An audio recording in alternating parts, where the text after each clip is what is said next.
Hello, my friends. I'm so hot. It's not hot outside. It's like 40 degrees. It's a little bit windy. Hey, Booster. But I'm sweating right now. I have my jacket on, but I have this chest strap thingy on, and I can't even deal. I just struggled so hard to get dressed to come out here to do this video because it looks pretty nice out. I mean, it's a little windy, but it's like, look at that sky. Look how gorgeous that is. And I just really struggled getting dressed. I had my robe on, and then I put my jacket on, and then I put this strap thingy on, and then I had the phone loaded and all that stuff, and then I looked down and I realized I had the robe on. So in my mind, I don't know what I was thinking. I tried to wiggle out, pulled both my arms through, and tried to wiggle out of the robe without undoing everything. And by the time I had, within a few seconds, I had got myself all tangled up inside that, and it was just too embarrassing to call for help. And she watched the entire thing and couldn't help me. That was awful. And then you realize when you have a dummy all dressed up and they're sitting in a chair, you start thinking about some of the stuff that happens that they witness, and that was awful. I'm just pouring sweat. This is so horrible, absolutely so horrible. I didn't want to call for help. It was too, by the time I was too exhausted to care, so I just laid on the floor. I'm surprised, and I couldn't really do anything because my arms were underneath all those straps, and oh man, I finally had to push everything up to where everything was in between my neck and my shoulders, and my neck was getting stretched like a giraffe to try to just have some hands. When I look back at it now, I should have just did one arm. Never go both in. Anyway, so today looked kind of nice. I thought, my yard looks, the whole plan was to try to make my yard look interesting in the winter time, even though nothing was growing, but try to make it look interesting, and everything just looks so not interesting yet. I'm so hot that even my feet are hot. Oh, that's bent. Bend that down. There we go. I don't know. I think I'm glad though that because it's right now is the windy time. And it used to be that last year when I would look out, I would never want to come outside because the wind would pick up the dust and there would be these little dust devils all over my yard. And you could never really get out there without getting slammed in the face with a bunch of dirt. Although I will say, when washing my face this year, way less dirt at the end of the night. So I think I've got those sidewalks pretty packed down. The best idea, I think, was that, that long broom, that red long broom that I use. I don't know, the push broom. That was good that, I got that. And that has made a lot of difference for me, especially with weeding. I would spend just the little corner. Last year, if you go back and look at those videos, my garden was not even. I think I had 2 rows and 1 or 2 flower beds or something like that. And the year before that, I had even less. It was mostly over there is where I had been working all the time.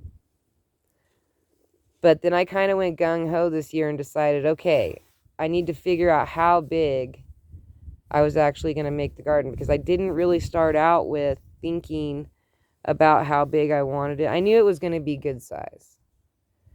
I was just going to work in a small area and slowly work, and then I started getting a lot more help, and pretty soon I have like a lot of people helping me, because now, like, my daughter's they're all into it. They all really like eating the food that comes out of the garden. So they're all wanting to take part in, they are always trying to suggest things to me. Grow this, grow that.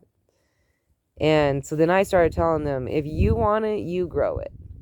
I'm going to grow what I'm working on, and then if you want extras or whatever, then you have to grow it. I mean, I'll give up a corner for you, but you have to maintain it. I'm not going to concentrate on your stuff while I'm trying to concentrate on my stuff. So now they've all kind of gotten involved in it.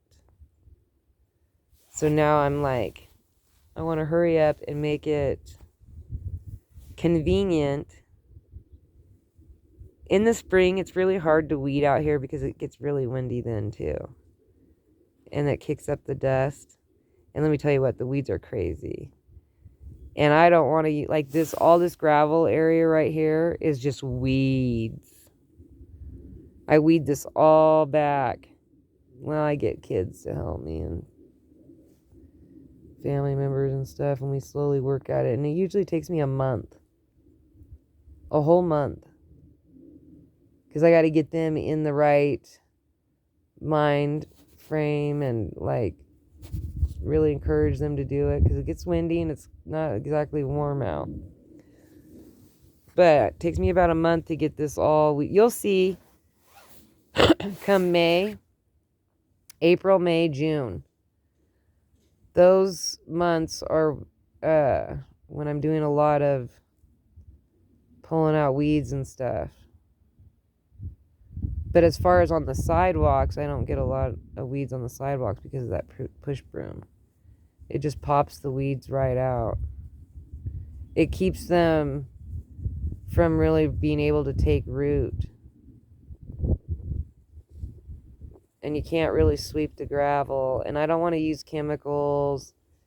Somebody told me to use like salt, vinegar, and soap or something. And I was like, yeah, if you use salt, nothing will ever grow there.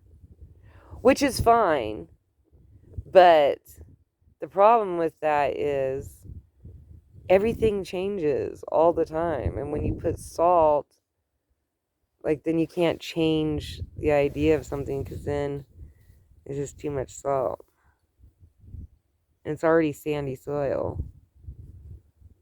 I don't want to do that.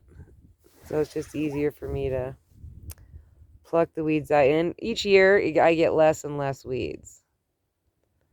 Like, it doesn't seem like it when you look at it, but when you're down there weeding, you realize it's a lot thinner. It thins itself out over time. So maybe like in 5 or 6 years. And a lot of people put cardboard underneath. I did do that. I dug up some areas and buried cardboard.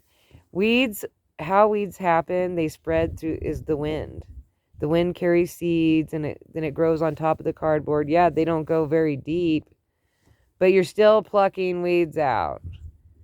So I decided not to do the cardboard thing. I ended up pulling the cardboard out after watching it for a whole year. And I just decided I didn't want to do that. So I ended up pulling that out. And it is good for some people to maybe recycle or whatever. Or maybe if you're like, have a really small yard and you don't have very good soil, and you plan to buy a few bags of soil, then I would just like do a corner of your yard with your cardboard. And then I would my soil on top of that and then do like a little garden and like that. That's one thing. But what I have going on, it's just not, it just doesn't work because I'm trying to build an ecosystem that's an all natural ecosystem with not only with vegetables but with my flowers and things like that. And it's not really that good of a natural ecosystem if you're putting stuff in the soil, especially cardboard. A lot of that cardboard is glued together. They use a glue to glue the cardboard pieces together. So when they say, oh, it's organic or whatever, no, it's not, because it didn't come out of the ground like that. So putting it into the ground doesn't make sense. So that's why I don't do it. Even though I have a lot of metal stuff out here and a lot of fencing and whatever, I'm not putting it, not leaving it in the soil, not burying it. I guess this place used to be like a big old, there used to be a landfill everywhere, but I haven't dug out enough garbage, and I've dug holes all over the place. I dig deep, and I haven't found a lot of garbage. I did find a solid, not even a scratch or crack on it, ashtray from the Mapes Hotel in Reno. And they imploded the Mapes like, I think it was like 90s sometime. So I was pretty shocked because I did watch the Mapes be imploded. I was living in Reno during that time. But I just found it odd that I move out here and I'm digging in the garden. I found it right where this first flower bed is, this front one. I found it digging. I thought it was just going to be a piece of glass, and when I went to dig it out, it just kept getting bigger. I have found 2 ashtrays. One of them was broken, and it wasn't a Mapes, but the second one that I found that was whole, that didn't have a chip or anything, I use it for like to put screws. It's like a little tiny square ashtray, and I use it to put like extra screws and stuff in. It's like on a shelf, little tiny screws and little tiny nails in case I need to nail something super tiny. And I don't I just, every time I put those little tiny nails in a container, it's like harder for me to get it out, so I just use that. Anyway, so my plan today is maybe go for a walk later. Maybe do a shorts video. I tried to do a shorts video the other day, but when I set the camera up and went to walk away and came back, Bruce was so interested in it, like he thought it was like food or something. I don't know what he thought it was. So he was, what there you are, what are you doing, old man? What are you doing, handsome? He's a handsome boy. Digger. I know that's you. Put that thing there so you can't dig that. My son came and see, it's windy when I come out here. See, like, it's so much nicer when I go back over here. Nothing. It's perfect. I'm glad I moved this thing here because I didn't even think about how it's not windy right at this spot right here. But all right, you guys have a good day. I hope you guys have a fantastic day. I think I'm gonna go for a walk, maybe a drive. If I see anything cool, you know I'm gonna share it with you. All right, may peace be with you guys. Bye.